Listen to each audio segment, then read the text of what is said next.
So what we do is we do a handful of different things. The way I always look at it is we kind of have two avenues of work.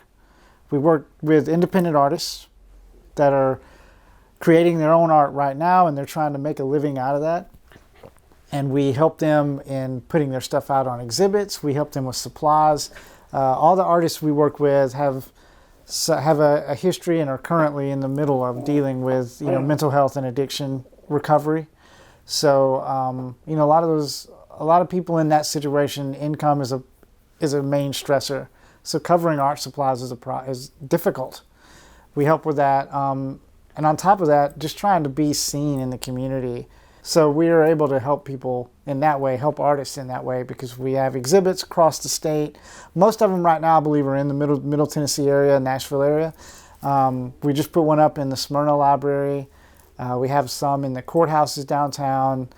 They're kind of spread out all over, but all the art there is independent artists and artists from classes that we give. But then we have another avenue where we do free art classes within the communities.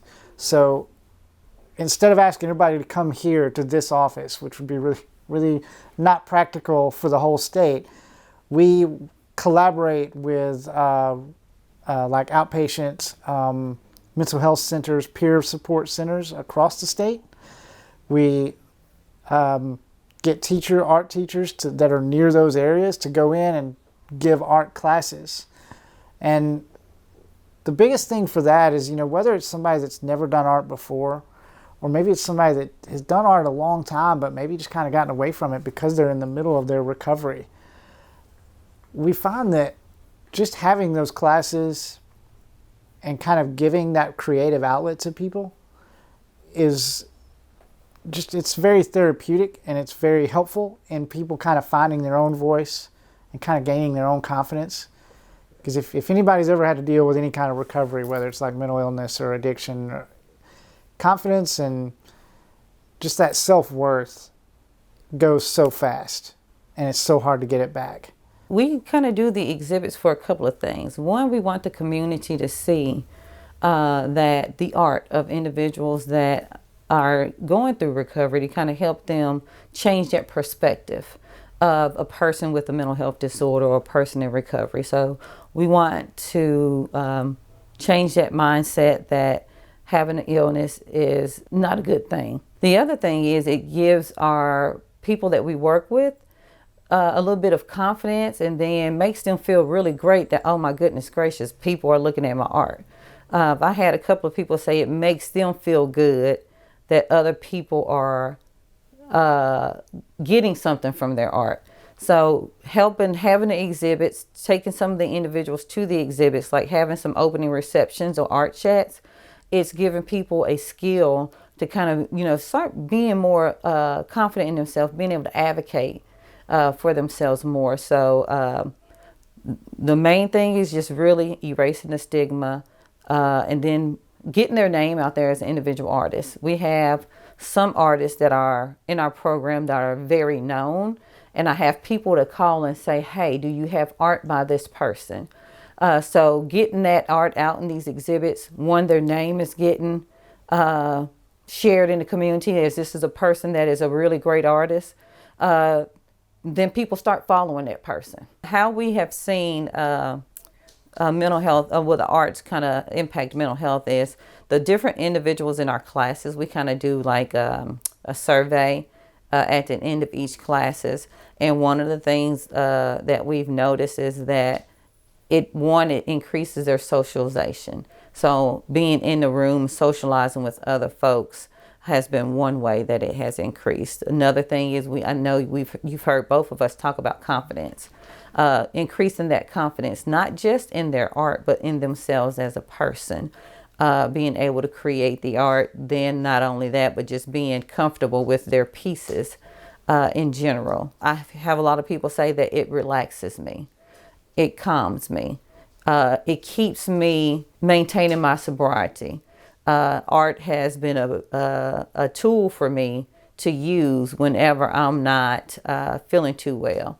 And so it has helped a number of individuals that we work with and continue to. The way we reach people is working with community centers across the state. We collaborate with different community centers, and let's say there's, we're working with one over in Jackson. We would help find an art teacher in that area or close enough that would be able to go facilitate art classes within that center. And then we kind of collaborate with that center in letting the community know about those classes, particularly the people that go to the center or the people that are fresh coming to it or in starting their recovery path or whoever that is. So we're kind of always on the lookout for new teachers, particularly if they're in areas we don't have a checkpoint at, the areas of the state that we don't necessarily have a presence at yet.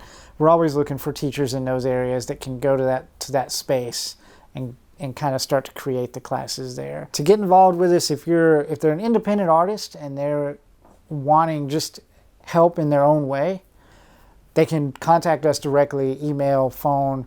When it comes to the independent artists we work with, it's we kind of work in a sort of a case management kind of way.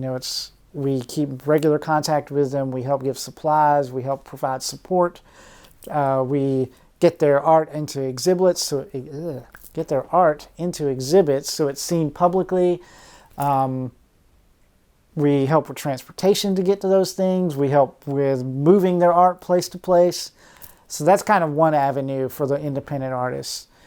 If it's somebody that's maybe not trying to make a career out of art, but they want to learn or they want to kind of flex that muscle, then let's kind of back to the Jackson example. Let's say somebody's in Jackson, Tennessee.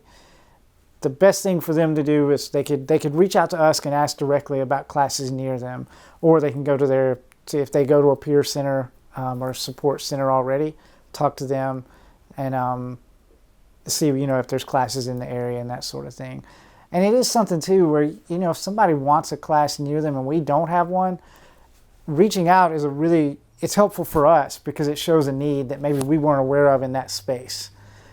But if we know that there's a need there, we will absolutely focus on getting a teacher and getting classes going there. Every year, the Healing Arts Project has a service called the Service of Hope. It's in October every year. But what that service is a ecumenical service where we have all faiths that comes, and then it's all about people talking about their recovery story, whether it's a provider, whether it's a person in recovery, whether it's a family member in recovery.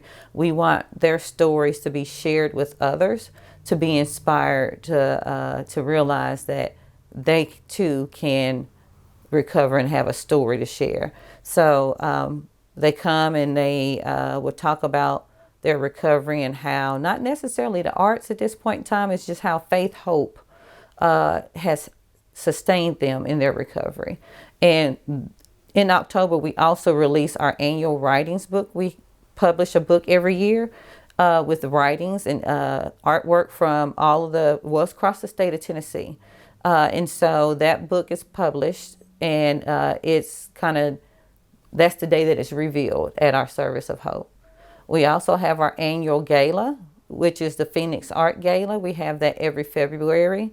And so just kind of be looking out for information, probably around in November, December, about that information that's coming up. And then we're talking about trying to have a community fair in July of this year, July or August of this year, so we can kind of let the neighborhood know what we're doing, the community. We want to be able to let Donaldson, Hermitage area know that we're here and this is what we're doing.